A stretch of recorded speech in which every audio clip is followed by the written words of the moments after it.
messieurs, bonsoir et bienvenue dans 20h de TFM. Dans l'actualité de ce mercredi, hommage et émotion à Tasset au lendemain de l'accident tragique qui a coûté la vie à 3 collégiennes. Les familles des victimes encore déboussolées, reportage à suivre. Réintégration de Ousmane Sonko sur les listes électorales, l'ordonnance du tribunal de Ziguinchor rendue publique. Nous avons parcouru le document pour vous, on vous explique tout. Dans ce journal également à suivre notre reportage sur la vie excessivement chère à Dakar. Les familles Gorgorlou ne se retrouvent plus dans cette pression inflationniste, vous le verrez.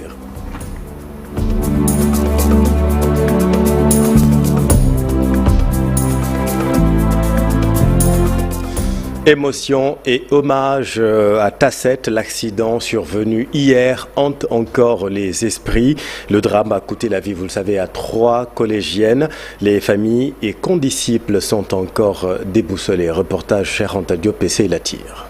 Nous sommes au lycée de Tasset. Sur place, nous avons rencontré une camarade de classe des 3 victimes. Aïcha Bokoum raconte. On est dans la même classe. L'une s'appelle Aïsataba, l'autre Koleba. Les 2 tracteurs roulaient à vive allure comme dans une compétition de 100 mètres. L'un a renversé les 3 filles qui ont perdu la vie sur le coup. L'accident était d'une violence telle que tous les élèves sont subitement sortis et personne ne pouvait se retenir. Au domicile de l'une des victimes, Aïsataba, c'est la consternation. Sa grand-mère, le cœur meurtri, se confie.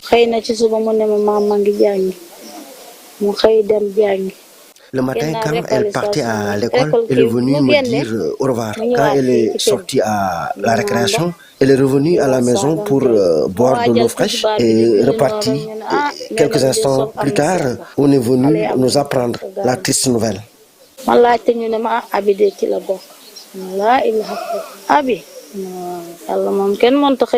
La population de Tasset interpelle les autorités compétentes sur les cas d'indiscipline caractérisés qui sont quotidiennement vécus sur cet axe accidentogène du fait du mauvais comportement de certains chauffeurs. Les 3 victimes, Charanta, originaires de Tasset-Peul.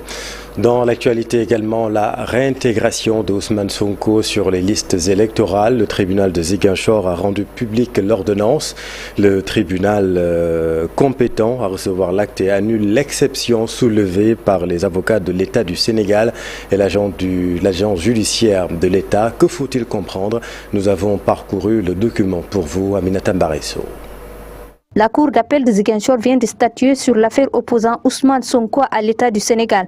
Dans l'ordonnance rendue ce mercredi, la Cour d'appel de Ziguinchor estime que la demande de radiation introduite par les avocats de l'État du Sénégal et l'agence judiciaire de l'État sont inégales. Le juge se fonde sur l'article 311 du Code de procédure pénale pour annuler la demande de radiation demandée par l'État du Sénégal. Ainsi, le tribunal s'est également prononcé sur la forclusion, mais également l'incompétence du tribunal de la Cour d'appel de Ziguinchor à statuer sur cette affaire. Le tribunal rejette l'exception d'incompétence soulevée par l'État du Sénégal, la rejette mal fondée. Le tribunal se déclare compétent à recevoir l'acte. Ainsi, le juge annule la mesure de radiation de Ousmane Sonko sur les listes électorales. Il ordonne sa réintégration sur la liste électorale de la commune de Ziguinchor ainsi que sur le fichier général des électeurs. À la une également, la grève de faim entamée par des prisonniers à la MAC de Ziguinchor, notamment. Amnesty plaide pour le respect des droits de l'homme. La Ligue sénégalaise exige des solutions afin d'éviter le pire. Voyons tout cela avec Cheikh Diop et Diafaraba. En plus, les détenus optent pour la stratégie de la grève de la faim en milieu carcéral. Une manière de lutter contre les mauvaises conditions de vie. Les revendications sont pratiquement les mêmes. Les mauvaises conditions de détention. Ensuite, le coût de communication qui serait très élevé dans les prisons. Et ensuite, évidemment, les longues détentions préventives. Les prisons sont dans une situation totalement inacceptable. Il fait extrêmement chaud. Si vous dites qu'il y a plus de 1000 détenus en plus depuis quelque temps, depuis le mois de juin, On peut souhaiter que dans l'effort humain, que le président puisse libérer ces détenus. Trop, c'est trop. Il faut redonner aux détenus leur dignité. Nos interlocuteurs préconisent des solutions. Le gouvernement du Sénégal doit revoir sa façon de traiter les pensionnaires des maisons d'arrêt et de correction. On ne demande pas à l'État de construire des nouvelles prisons du jour au lendemain, mais des mesures peuvent être prises pour, n'est-ce pas, alléger la situation des détenus par rapport à la chaleur d'étuve qui prévaut aujourd'hui au Sénégal, mais aussi par rapport à la nourriture qui peut être considérablement améliorée. Surtout ceux qui sont jugés politiques, on peut les libérer, ne serait-ce que pour des libertés provisoires, le temps de faire des instructions. Mais je pense qu'aujourd'hui, nous sommes dans cette phase, on a besoin de calme, d'accalmie, de réconciliation, de dialogue. Et de ce point de vue, le président a le devoir de faire un effort de dépassement, essayer de faire en sorte de libérer le maximum possible de détenus. Cette diète, c'est presque dans toutes les prisons. À Dakar aussi, Ousmane Sonko est de la partie pour apporter son soutien et sa solidarité aux femmes patriotes détenues au camp pénal de Liberté 6. L'amertume des enseignants à Ziguinchor, les activités pédagogiques sont suspendues depuis 48 heures à l'université Assane Seck. Les enseignants, membres du SAES, observent un mot d'ordre de grève. Ils dénoncent le délabrement de certaines infrastructures livrées pourtant récemment. Explication Lamine Ba. L'université Assane Seck de Ziguinchor est paralysée depuis mardi par une grève des enseignants membres du SAES. Ils ont suspendu toutes les activités pédagogiques pour déplorer l'état de dégradation très prématuré des infrastructures physiques livrées récemment. Le plafond de l'amphithéâtre Amadou Tidiane-Ba risque de s'écrouler. Le laboratoire de physique livré récemment est toujours en mauvais état. Les chantiers entamés depuis 2015 et non livrés révèlent déjà un cumul de manquements en termes de qualité et de normes. La réhabilitation de l'UFR des sciences de la santé est également en attente. Le désherbage de l'espace universitaire n'est pas toujours effectif. Le retard dans le paiement des salaires ainsi que le non-versement de certaines indemnités de recherche dues aux enseignants attise la colère des syndicalistes. L'ACP ne cesse de bloquer le paiement des heures complémentaires et des subventions des collègues qui ont préfinancé leurs projets de recherche. Le paiement des salaires du personnel enseignant de recherche est toujours relégué au second plan. L'alignement administratif et financier de tout promis CAMES n'est pas encore traité. Pour un premier plan d'action, le SAES section Assane Seck de Ziguinchor a opté pour le boycott de toutes les activités pédagogiques, sans exclure de durcir la lutte dans les semaines à venir. C'est la raison pour laquelle le bureau de la coordination, estimant qu'aucun acte concret n'est posé par l'administration rectorale, décide, en guise d'avertissement, de suspendre sans réserve aucune les activités pédagogiques, cours, soutenance, délibération et toute participation à des activités administratives et réunions le mardi 17 octobre et mercredi 18 octobre 2023. L'université Assane Seck de Ziguinchor, confrontée à plusieurs difficultés, dont la lancinante question de l'achèvement des chantiers pédagogiques, risque d'être secouée en ce début d'année universitaire si les autorités ne prennent pas à bras le corps les problèmes. La vie est chère à Dakar, une litote dans les oreilles de certains chefs de famille. L'eau, l'électricité, l'alimentation, le loyer, ça bout de partout. Difficile de se retrouver dans cette spirale inflationniste. Reportage Fatima Touré. Et complaintes, les Sénégalais fustigent la vie chère. Des factures d'eau et d'électricité qui ne cessent d'augmenter, des denrées qui deviennent inaccessibles au marché. Une palette de problèmes auxquels les populations font face.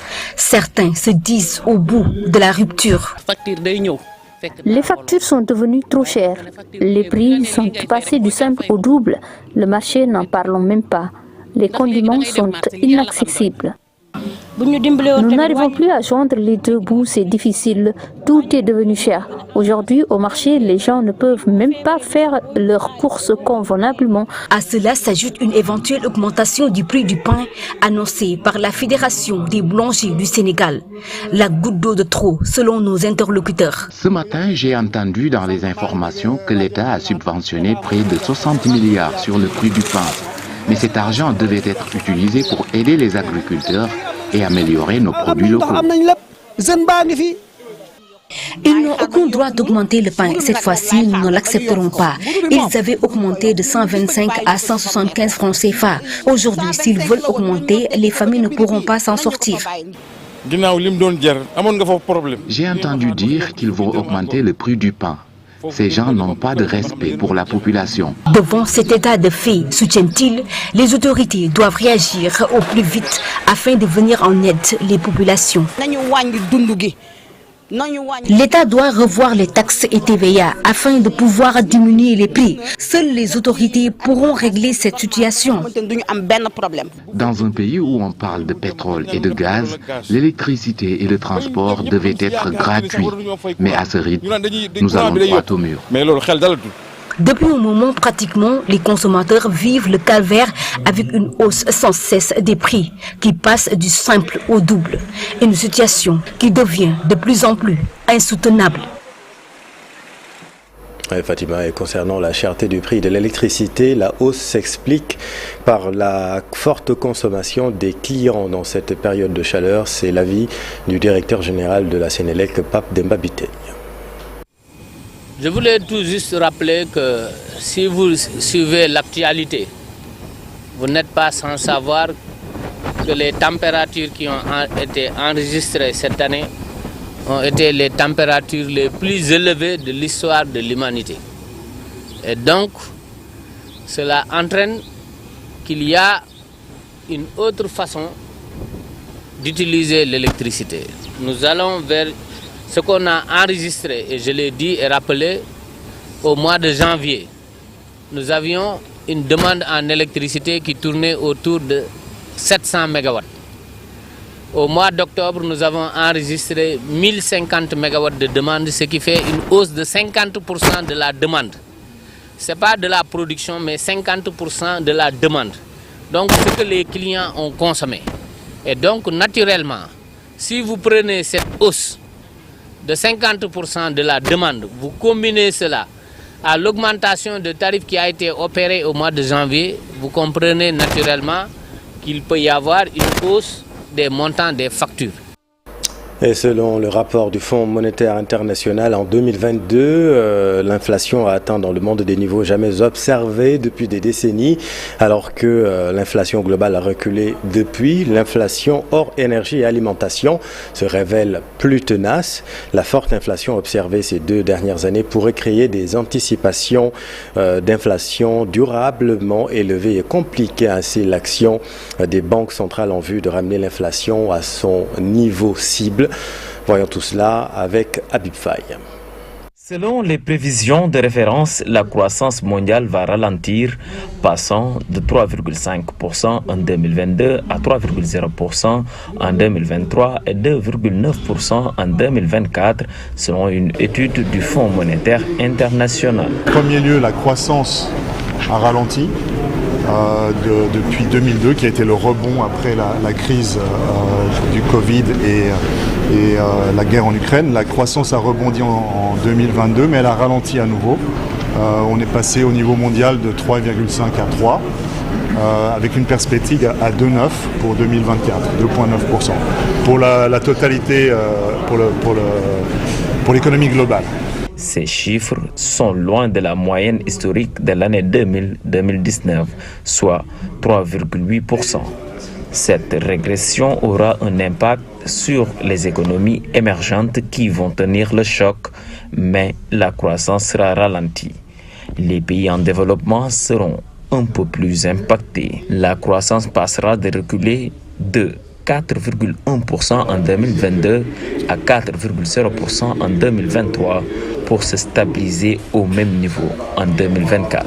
Cette croissance est un peu inégale dans la mesure où certains pays développés comme les États-Unis ont retrouvé leur chemin de croissance qui était prévu avant le Covid, alors qu'un certain nombre de pays en développement restent encore derrière avec un besoin de rattrapage.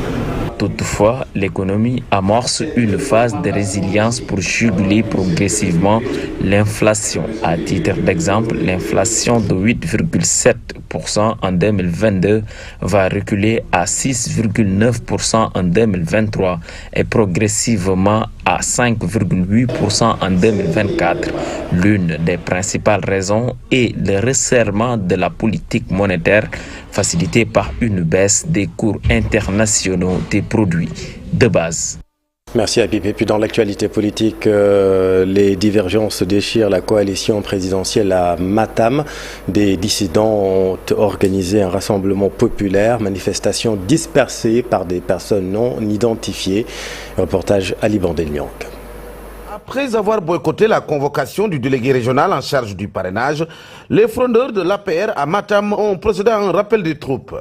Contre la gestion du parti présidentiel dans cette zone, les partisans de Malick Sall, l'ancien garde des Sceaux, ont tenté une démonstration de force pour exiger plus de considération dans leur parti. Nos frères qui étaient présents il y a de cela 15 jours ne sont point nos ennemis.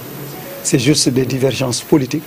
Que ces visages-là, comme j'ai eu à le dire, sont des visages familiers et qu'ils accompagnent le président de la République et qu'ils valident à 100% donc le choix du président de la République. Nous invitons et surtout à voter massivement pour une large victoire au soir du 25 février au premier tour. Cette fois-ci, on s'est réunis à 2 à 3 reprises dans le bureau du questeur, bien avant qu'il soit nommé ministre, pour nous constater. Donc pour ce mouvement, le ministre Daouda en fait partie, y compris Mamadou Modidiaou. Donc pour vous rappeler, donc, ce que nous avons reproché à l'ancien coordinateur, qui est une large concertation, que les gens se puissent parler ensemble d'abord, pour s'organiser d'abord, pour pouvoir avoir ensemble avant de venir à Matam. C'est que nous avons essayé de nous organiser. Nous avons le même parti, nous avons le même candidat, ce qui est aujourd'hui une opposition à l'autre camp, c'est une large concertation. Malgré cette grande mobilisation dans un centre culturel plein comme un œuf, des individus non encore identifiés sont venus gazer la foule, expulsant du coup tout le monde. C'est dans un hôtel de la place que les responsables se sont retrouvés pour rencontrer la presse. L'incident qui est passé là-bas aujourd'hui, en tout cas moi en tant que juriste d'abord, il n'est pas question qu'on le mette sous le dos de qui que ce soit. Ça n'a pas impacté sur le résultat de notre mobilisation. Nous avons mobilisé, tout le monde a vu que nous avons mobilisé.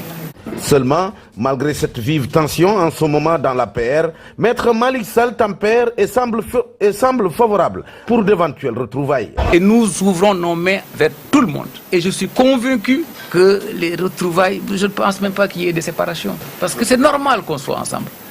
On est contre personne. On est pour quelqu'un. Et ce quelqu'un, c'est celui que le président de la République, son Excellence Macky Sall, nous a désigné comme étant son candidat, notre candidat.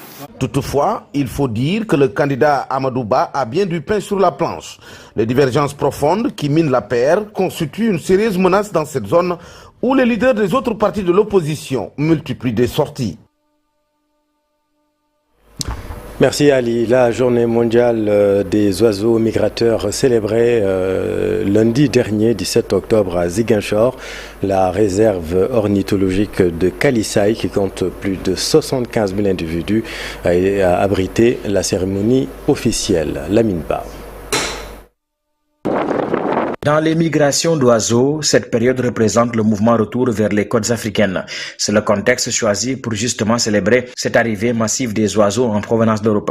C'est aussi l'occasion pour les experts de passer en revue le rôle crucial que jouent les espèces d'oiseaux. Commandant Paté Baldé, conservateur de la réserve ornithologique de Kalissaï. C'est des espèces qui nous assurent la bonne santé. Parce que les oiseaux consomment des vers de terre qui peuvent nous transmettre certaines maladies telles que la bilharziose. Les oiseaux consomment aussi des criquets qui sont nuisibles pour les plantes. Les oiseaux favorisent aussi la pollinisation des fleurs. Les oiseaux aussi favorisent pour les pêcheurs la reconnaissance de la bande de poissons. Et les oiseaux aussi attirent les touristes. La cérémonie officielle marquant la journée mondiale des migrations des oiseaux a été l'occasion saisie par les experts pour relever les risques qui pèsent sur les différentes espèces d'oiseaux. Vous savez, les oiseaux migrateurs quittent l'Europe pour venir en hiver en Afrique et quittent en début d'été l'Afrique pour aller encore en Europe. Et durant ce cycle que nous appelons la migration, il y a beaucoup beaucoup de contraintes que subissent les oiseaux le long de ce voyage. Le thème choisi cette année s'inscrit justement dans une volonté de sensibiliser sur la nécessité de préserver le cadre naturel pour favoriser la survie des oiseaux. Le thème choisi, c'est l'eau pour la migration, l'eau pour les oiseaux. Et on le sait, l'eau est une ressource extrêmement importante, aussi bien pour les hommes que pour les oiseaux. Et effectivement, si le site de Kalisaï est un site d'exception, c'est parce qu'il y a des plans d'eau, il y a le fleuve Casamance et tout cet écosystème de mangroves tout autour de la réserve qui permet aux oiseaux de trouver les lieux adéquats, soit pour se reproduire, soit pour se nourrir. Les populations insulaires qui se sont massivement mobilisées pour la célébration de la journée ont promis d'œuvrer à la préservation de l'habitat naturel des oiseaux en dépit des menaces multiformes qui les guettent. Merci Lamine. Conflit israélo-palestinien, les États-Unis ont opposé leur veto à une résolution de sécurité des Nations Unies appelant à des pauses humanitaires et demandant à l'État hébreu de revenir sur son ordre d'évacuation des habitants du nord de la bande de Gaza. Pour Longé Djamra, le Sénégal se doit d'offrir ses bons offices. Reportage d'Issa Prera. Le Sénégal n'a pas le droit d'être neutre dans cette affaire. Le Sénégal n'a pas le droit de se taire. Le Sénégal n'a pas le droit de faire comme si de rien n'était. Pour 4 raisons. Le premier chef d'État du Sénégal, Léopold Sédar Senghor, qui, bien que n'étant pas musulman, mais pour des raisons purement humanitaires, avait pris position dès 1971 en proposant à ses pairs africains de créer le comité des sages africains. Après leur séance de travail avec Madame le Premier ministre Golda Meir.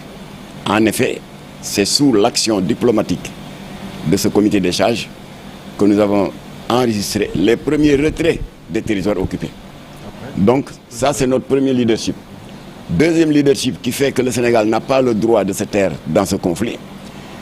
Lorsque le leader de l'Organisation de libération de la Palestine, Yasser Arafat, avait été diabolisé à travers le monde, particulièrement par les États-Unis, qui n'hésitaient pas à le qualifier de terroriste. Dans l'actualité sportive, premier salon de l'économie du sport au Sénégal, le Dakar Sport Summit qui se déroulera à Arena de Diamniadio du 15 au 16 novembre prochain se veut un rassemblement majeur du sport business à travers une immersion totale dans l'univers du sport.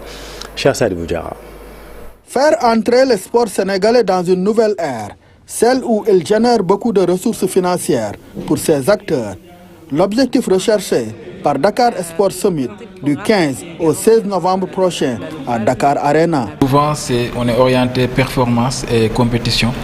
Et que je pense que maintenant, là où nous en sommes, si on veut suivre la dynamique des pays en développement, il faut aussi qu'on institutionnalise notre sport et qu'on en fasse une vraie industrie où tous les acteurs, tout le monde, tout l'écosystème peut y trouver son compte. Où on aura des discussions, des tables rondes autour de différents thèmes.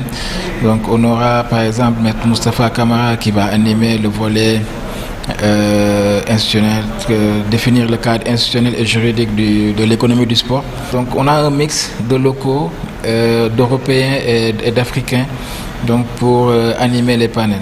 Autre but de ce premier salon de l'économie du sport, aider à digitaliser le secteur sportif du Sénégal.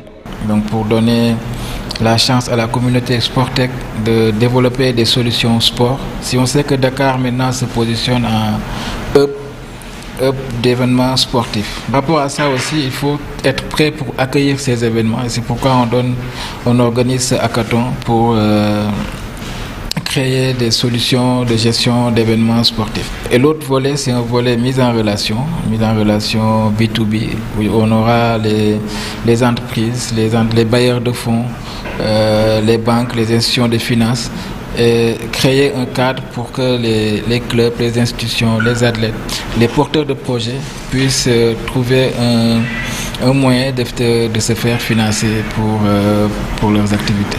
Ce hackathon va se dérouler du 10 au 11 novembre prochain. Les conclusions vont être rendues au cours du Dakar Sport Summit à Diamniadio. Tournoi des conseils de quartier de HLM. La finale tenue au nouveau stade a été remportée par le conseil des HLM 1 devant un public venu nombreux. Ibrahim Makana. Le football pour raffermir les liens entre habitants. C'est le choix de la mairie des HLM de Dakar, initiatrice d'un tournoi atypique joué par les conseils de quartier. Il est remporté par ceux des HLM 1 devant ceux des HLM 5B, 1-0. Aujourd'hui, c'est un jour historique. Ça correspond à l'ouverture du stade municipal des HLM.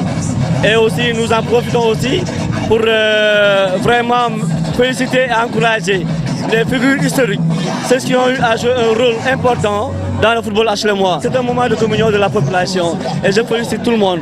Et ceci a été possible grâce au conseil municipal que je remercie aussi de par son implication. Vraiment, c'est HLM qui gagne. Pas encore inauguré, le stade des HLM réhabilité a accueilli la finale du tournoi. Toutefois, la direction espère voir le club Fagnon promu en Ligue 2 y recevoir ces rencontres. Notre stade municipal, que moi, Papa Bokar Gaye, en tête, le directeur du stade municipal, je ne ménagerai aucun effort pour la réussite et la stabilité de cette infrastructure publique. Actuellement, nous sommes en train de travailler en synergie avec l'ASC HLM, qui est l'équipe Fagnon, pour pouvoir faire le tout le maximum possible et plus rapidement aussi pour qu'ils puissent recevoir dans leur stade. Donc l'homologation, les manquements, nous sommes en train de travailler pour rectifier tous les manquements le plus rapidement possible. Le tournoi tenu sous une forte présence des populations des HLM avait pour but de contribuer au développement du football du quartier, mais également renforcer la fraternité et la cohésion sociale. Merci Bou, c'est la fin de cette édition. Merci infiniment de l'avoir suivi. Dans un instant, retrouvez Papa Blaider et son invité pour parler économie. Soir d'info, la suite. Restez avec nous, vous êtes au bon endroit. Bonne soirée.